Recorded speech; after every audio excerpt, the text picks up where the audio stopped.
નવચેતના idea video જન્મથી 3 વર્ષના બાળકોના માતાઓ માટે। દરેક લીડર માતાને પ્યાર ભર્યો નમસ્કાર। કેમ છો તમે બધા? ગયા અઠવાડિયે આઈડિયા વિડીયોમાં આપેલ જાણકારી તમે સમજ્યા હશો તથા બતાવેલ રમતો બાળકોને કરાવી હશે। ચાલો તમારા મજેદાર અનુભવો અહીં સૌને જણાવીએ। તમારા અનુભવ જણાવો ત્યાં સુધી વિડીયોને અહીં રોકો।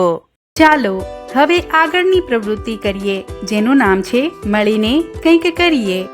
ચાલો આ અઠવાડિયે મજેદાર રમત રમીએ જેનું નામ છે પૂંછડી લગાવો।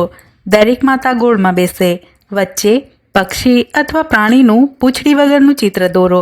હવે રૂમાલ બાંધેલ માતાને ચોક અથવા કોલસા વડે પ્રાણી અથવા પક્ષીની પૂંછડી દોરી ચિત્ર પૂરું કરવાનું છે। જે માતા સાચી જગ્યાએ પૂંછડી લગાવશે તે જીતી જશે। જે માતાઓને મદદની જરૂર છે તેમને મદદ કરો। ચાલો રમત શરૂ કરીએ।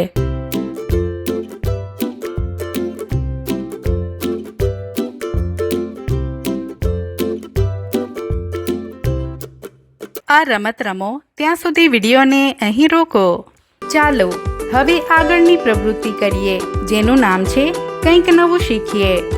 બાળકોને થતા ઝાડાને હંમેશા અટકાવી શકાતા નથી, પરંતુ તમે તમારા બાળકને ઝાડાથી થતા નુકસાનથી ચોક્કસપણે બચાવી શકો છો। ચાલો આ વિડીયો દ્વારા સમજીએ। ઝાડા દરમિયાન 6 મહિનાના બાળકને સામાન્ય કરતાં વધુ વખત માતાનું દૂધ પીવડાવવું જોઈએ। માતાનું દૂધ નવજાત શિશુ માટે સૌથી શ્રેષ્ઠ સ્ત્રોત છે। બાળકના 6 માસ બાદ માતાના દૂધની સાથે સાથે ORSનું મિશ્રણ અને અન્ય પ્રવાહી પદાર્થનો સમાવેશ કરો, જેમ કે ખીચડી, દાળ, સોજી, દાડમનો રસ વગેરે।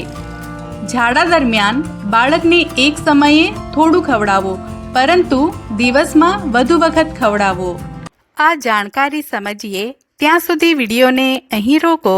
આ જાણકારીનો ફાયદો તમને કેવી રીતે થઈ શકે છે દરેક માતા વારાફરતી જણાવે।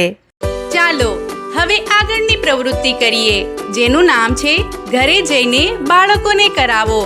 આ રમતો દ્વારા બાળકના મોટા સ્નાયુઓ જેમ કે હાથ અને પગનો વિકાસ થાય છે। તેના હાથ અને પગ પર વધુ સારી રીતે નિયંત્રણ રાખતા શીખે છે। માતા આરામથી બેસે અને બાળકને તેના પેટ પર ઊભું રાખે। બાળકને પેટ પર ચાલવા માટે પ્રોત્સાહિત કરો। બાળક સાથે ઘૂંટણીએ ચાલો અને પકડદાવની રમત રમો। બાળક સાથે ઘરમાં પકડદાવની રમત રમો। બાળક સરખી ઉંમરના બાળકો સાથે પકડદાવની રમત રમે। બાળકની ઉંમર પ્રમાણેની રમતને સમજો ત્યાં સુધી વિડીયોને અહીં રોકો। આશા છે તમે તમારા બાળકના ઉંમર પ્રમાણે કઈ રમત રમવાની છે તે સમજી ગયા હશો। આવતા અઠવાડિયાની મીટિંગ થાય ત્યાં સુધી તમારા બાળક સાથે દરરોજ થોડો સમય કાઢીને જરૂરથી રમો। આજની પ્રવૃત્તિઓ અહીં પૂરી થાય છે। આવી જ વધુ માહિતી અને પ્રવૃત્તિઓ સાથે આવતા અઠવાડિયે ફરી મળીશું। ત્યાં સુધી તમારું અને તમારા બાળકોનું ધ્યાન રાખજો। હસતા રમતા રહો। ધન્યવાદ।